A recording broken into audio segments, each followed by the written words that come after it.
Next question from the lady side. Good evening, everybody. My name is Amuta. I am working in Indian Embassy. So I have a lot of questions, but for time being, I am saying little bit questions. So in Islam, why there is no caste system? Yes, sister. Okay, my second question. Sister, ask the first question. After I reply, then you can ask the second question. Okay, fine. Give me the answer. Sister asked the question, why in Islam there's no caste system? Because in Islam we believe that all the human beings are equal, unlike in Hinduism.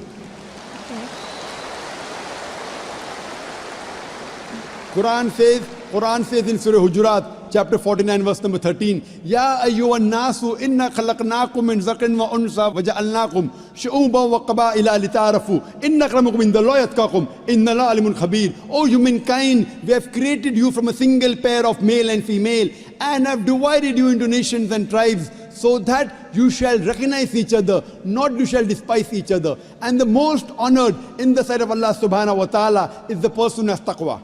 The criteria for judgment in the sight of Almighty God for a human being to be superior to the other human being, it's not sex, it's not caste, it's not color, it's not wealth, it's not age, but it is taqwa, it is God consciousness, it is piety, it is righteousness.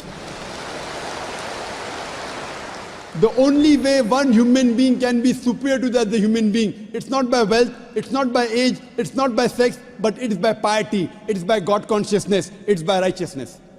Unlike Hinduism, when we read the Vedas, it's mentioned that Almighty God, He created the Brahmin class, the learned class from the head. That's the first caste. Then He created the warrior class, the Kshatriyas, from the chest. Then from his stomach and thighs, He created the business community, the Vaishyas. And from the feet, He created the Shudras, that's the untouchables, that's the lower caste. So this is what is mentioned in the Vedas. In Islam, we believe that all the human beings are equal. We don't believe that one human being is superior to the other human being because of birth, because of profession, because of wealth, because of color, because of caste. So Islam is a universal religion. Unlike in the Vedas, what they say that you have to stick to your profession. Because it was mainly controlled by the Brahmins, which is again small percentage, minute percentage. And they say that if you're born as a Shudra, you remain a Shudra, you serve the Brahmin, next life maybe you may become a better person. No, this is all ideology. So that, they want to keep the low person will remain low, and the rich and the top people remain top. In Islam, we believe in equality. And Islam is a religion for all the human beings. That is the reason Islam is against caste system. Hope that answers the question, sister. Okay, sir, I have one more doubt. So why you are saying the Muslim is Sayyid Muslim or Sunni Muslim or Shia? So what is that? Sister said that why am I saying Sayyid Muslim and Shia Muslim Sunni? I never said Sayyid Muslim, Shia. Muslim is the one who submits his will to Almighty God. In Islam, there is no sect. Allah says in the Quran in Surah Al-Imran chapter 3 verse number 103, وَاتَصِمُوا بِحَبْلِ اللَّهِ جَمِيعًا وَلَا تَفَرَّقُوا. Hold to the rope of Allah strongly and be not divided.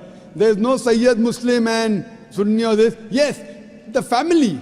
Fine, you may belong to a family. You may belong to a Sheikh family. You may belong to Sayyid family. To know your roots. That does not mean a person is superior. A Khan is superior to a Sheikh or a Sayyid. No. It is belonging to your roots. Like how you may come from some family so that you have come from particular land or particular area. If you have come from Konkan region. So this is family background. It doesn't mean one person is superior to the other. The only way one human being can be superior to the other human being is by piety, is by righteousness, is by God consciousness. Hope that answers the question, sister. Okay, second question. Why in Islam in marriages no horoscope is seen? Sister asked the question that why in Islam during marriages no horoscope is seen. Because, sister, we don't believe in horoscope. There is no date of birth. Based on the date of birth, you are not seeing any horoscope? Yes, sister, I'll come to it. I will tell you what Hinduism says, because I studied Hinduism. In Hinduism, they believe in horoscope. Kundali.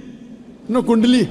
Yeah, I know. It's called Kundali. Yes, you know, sister. When Kundali, you tell your date of birth, then they say that this sun was there, and this Shagun, and this Grahan came.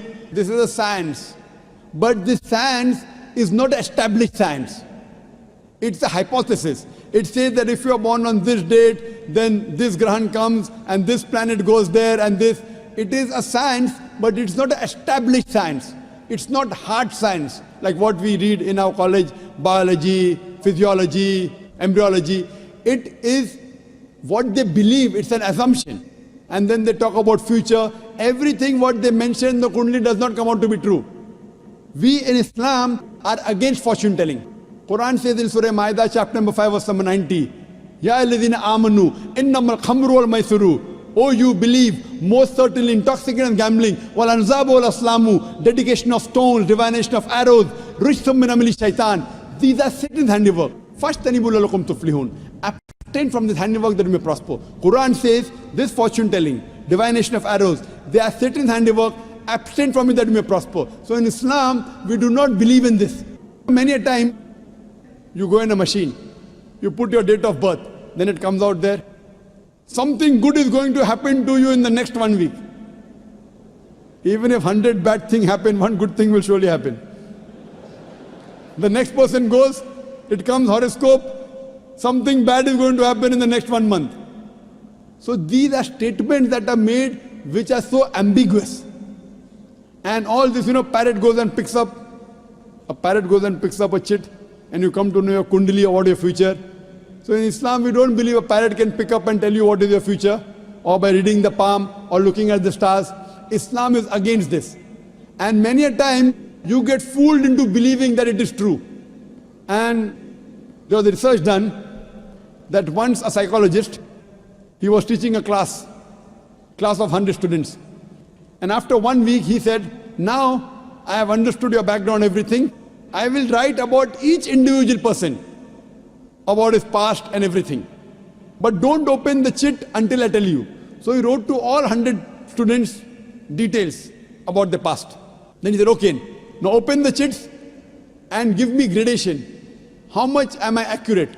Believe me, more than 95% of the students said the professor was more than 90% correct. The secret was the professor wrote the same thing for everyone. These are such ambiguous statements. What we have to realize is that Islam is against fortune telling, against knowing about the future. That's the reason there's no kundli required. If the kundli was there, yet we find that so many marriages are being broken in Hinduism. Why? What we believe that we have to choose our life partner. And our beloved Prophet Muhammad Sallallahu Alaihi Wasallam said, it's mentioned in Sahih Hadith, that whenever you choose your life partner, you look for 4 things. Beauty, wealth, nobility, and virtue. The best is virtue. The best to choose from a life partner is a virtuous life partner, not kundali. Whether born in October, September doesn't make a difference. The virtue should match. That's the reason a woman in Islam, sister, is called as a muhsana.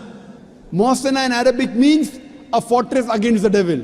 In other religions, including Hinduism, the woman is referred as an instrument of a devil. In Quran, the woman is referred as a muhsana. In Arabic, it means a fortress against the devil. So if you marry a virtuous woman, inshallah, she will prevent the husband from going in the wrong track. Hope that answers the question, sister. Okay, thank you.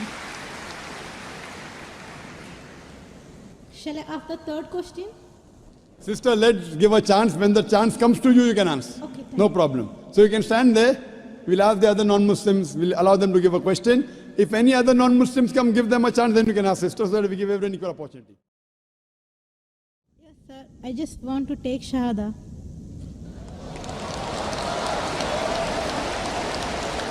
MashaAllah. The sister who asked the question earlier, and I believe you're a Hindu sister? Yeah, I'm Hindu. Yes, the sister who asked the earlier question, MashaAllah, Allah gave her hidayat and she wants to accept Islam. I want to ask you, sister, do you believe there is one God? Yeah, I believe in Do you one believe God. that Almighty God has got no images? Yes, sir, I believe. Yes, and you believe that there's no one to worship besides Allah? Means? Do you believe that there's no God but Allah? Yeah, I believe Allah is the great. Do you believe Prophet Muhammad is the last and final messenger of this God? Yes, I believe. Inshallah, I'll say in Arabic and you repeat it, sister. Ashhadu. I'll say in Arabic and you repeat it, sister, slowly. Okay. Ashhadu. Hashadu. Allah. Allah. Ilaha. Ilaha. Illallah. Illallah. Wa ashhadu. Vashadu, Anna Anna, Muhammadan Muhammadam, Abduhu Abdu, wa Rasuluhu. Va, Wa Rasuluhu. Va Rasulu. MashaAllah, sister.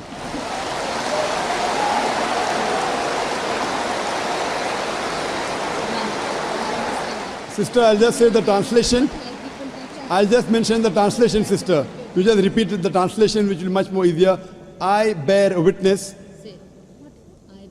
I bear witness I bear witness that that there is no God there is no God but Allah, but Allah, and Prophet Muhammad and Prophet Muhammad is is the messenger the messenger and servant of Almighty God. and Servant of Almighty God. servant of Almighty God. MashaAllah, sister. You are a Muslim. May Allah subhanahu reward you. And may Allah grant you Jannah. And sister, as I mentioned earlier, if you have any question, any queries, please don't feel shy. You can contact the local organizations here. If you have any questions, you can even send an email to our organization, islam@irf.net. We have a ladies wing which takes care of any questions, any queries, any problems you have. And sister, see to it that as you keep on learning whatever about Islam, slowly and steadily. Main thing is Iman, believing. The practice keeps on coming slowly and steadily. Whatever you learn, you can ask questions, you can keep on following, and slowly, inshallah, you can keep on following all the tenets of Islam. Thank you very much, sister. Sir, is there any organization which can teach me how to pray, how to do all the things? I'm sure there is an organization, Darul Bir. The organization I know in Dubai, Darul Bir. I'm sure there are lady organizations. And I think there's Sister Yasmin, who is the wife of my friend Brother Najmuddin. Surely Sister Yasmin will be somewhere in the ladies wing. They have a ladies organization. You can contact the volunteer, and inshallah they'll help you out in teaching you how to pray, how to offer salah, and the other aspects of Islam. Thank you, sister.